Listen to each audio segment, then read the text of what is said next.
I think the use of AI is really going to be essential in staying compliant and competitive in the modern trade environment.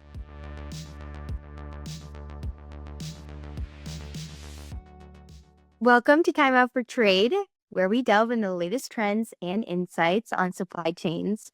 I'm Macie Opalinski, your host, and today we're talking about AI with guest Jerrod Nutt, District Manager here at Deringer. In the next few minutes, Jerrod's going to answer questions about typical AI applications, the benefits and complexities, and what's next for the industry. Jerrod, thanks so much for speaking with me today on the podcast. Thanks for having me, Macie. Yeah. So to kick us off, why does this topic matter to anyone who's involved in global trade today? Like, what's at stake for shippers, brokers, and the compliance teams? Sure. I think we're an industry really driven by data, so it's inevitable that AI will play a role. It's quickly evolved from a concept to actually being used right now every day in global trade. I think it's no longer a question of if AI will play a role in global trade, but to what extent. Trade has become even more complex over the past decade, as many in the industry know, and the amount of data that it takes to clear goods into the US has increased dramatically. Uh, AI can really analyze and process that data in a fraction of the time it would take a human or person to do. I think the use of AI is really going to be essential in staying compliant and competitive in the modern trade environment. Is the driver more about the competitive advantage, or you think just keeping up with the regulatory shifts? I think more about the competitive advantage. There are some advantages from a regulatory standpoint, taking away manual keying errors, using product databases more often. But I think probably from an efficiency and competitive standpoint, that probably is number one. So, where's AI already saving time today? We've seen it in taking action in document automation, but what really is the biggest time saver in the real world that you're seeing right now? Sure. I've seen demos of the document automation piece of AI, and it is quite impressive. I would say that the biggest time saver right now is that it can take away again some of those manual keystrokes, which also takes away many of the errors. Once a model is properly trained on a set of documents, it can extract the data, map it to the necessary fields before we transmit that to U.S. Customs. It can also categorize document types for record retention purposes. So that doesn't need to be done manually. I think we're really only scratching the surface of what AI can do for document automation anyway. So it's exciting to see that evolution. Right. And we've also heard a lot about predictive risk analysis. How does it actually work in practice? Have you heard a lot about that? Sure. I think currently predictive risk is something we see CBP using every day. In essence, they use AI and ML or machine learning to analyze shipment data before it even gets to the port of entry. They're comparing it to historical trade information, looking at shipping party data, and they use AI and ML to assign a risk score so they can make exam decisions ahead of time. They often refer to this as ATS or their automated targeting system. And a more advanced version of this, I think, would be CBP's Global Business Identifier Initiative, where importers provide even more information in advance about shipping parties. And we initially saw this take off in the textile vertical due to forced labor concerns.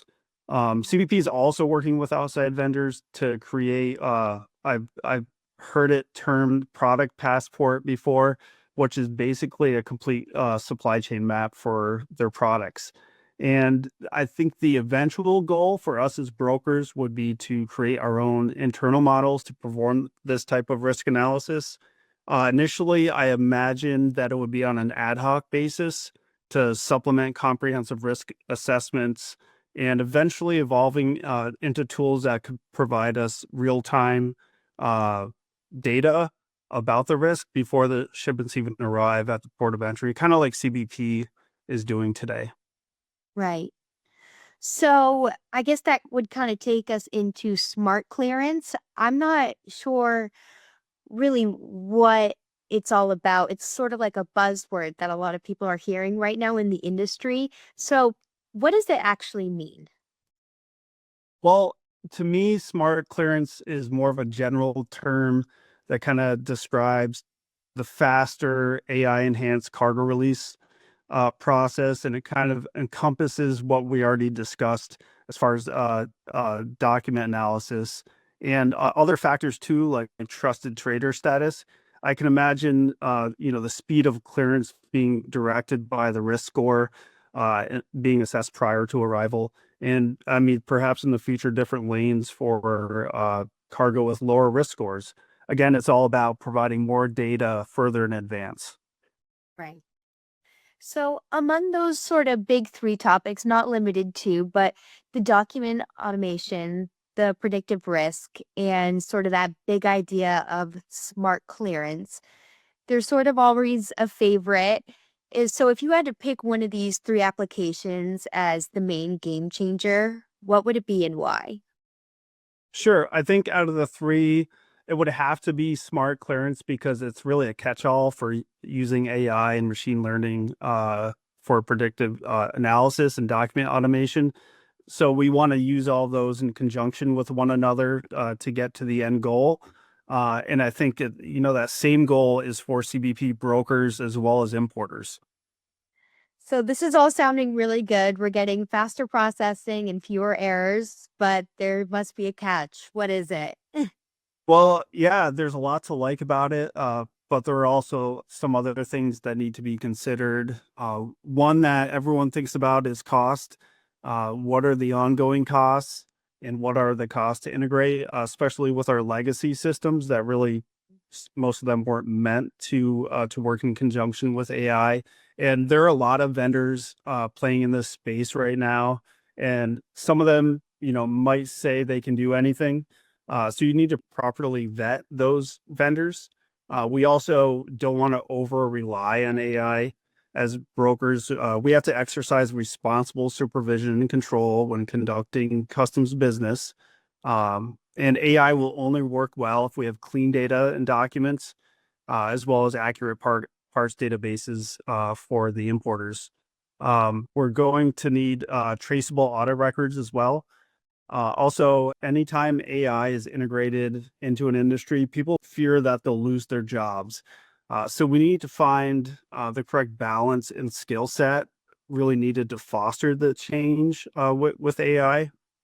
There's definitely a lot to think about here, which is why it's always best to have a slow and methodical integration period as well.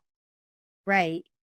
And there's this main big concern as well as, people being worried about being replaced by AI, but the data privacy and the regulatory acceptance are really main concerns. So how do companies overcome those in practice?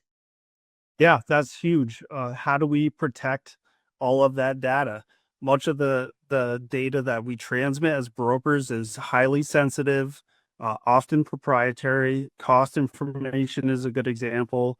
Uh, Data governance is going to be crucial for sure. Uh, there are certain things that not only brokers but importers should be doing. Single tenant isolated environments, private cloud storage, on premises AI. So we're definitely not using consumer or retail AI platforms like Chat GPT, where that data isn't secure. We want to use enterprise grade access control. So think MFA. Also keep AI behind your firewall when at all possible. And lastly, I mean, everything should be encrypted because of the sensitivity of the data. Right. So now backing up a little bit to what you were saying about people worrying about being replaced by AI. Will brokers ever be completely replaced, or do you think this is really a partnership? Like, what do you really think? I mean, I plan on being in this industry for many more years. So I don't see brokers being replaced by AI, at least, not in the next 30 years. with all that's been going on with trade over the past decade, there's an increased focus on enforcement, but CBP has really made it clear that they consider brokers essential, and they often call us force multipliers. Being so highly regulated, we need humans, aka brokers, involved in the process. I would even say that we're needed now more than ever because of the complexity of the data. And so I'll caveat that and say that, we might need to adapt and learn some new skills along the way, but I don't see us being replaced by AI. Right. Well, that was a lot that we talked about in a short amount of time. Thank you so much. This was a great conversation. For listeners, if you're exploring AI in trading customs, keep the first use case small, measure everything, and bring compliance in early. That's always a great use of advice to take.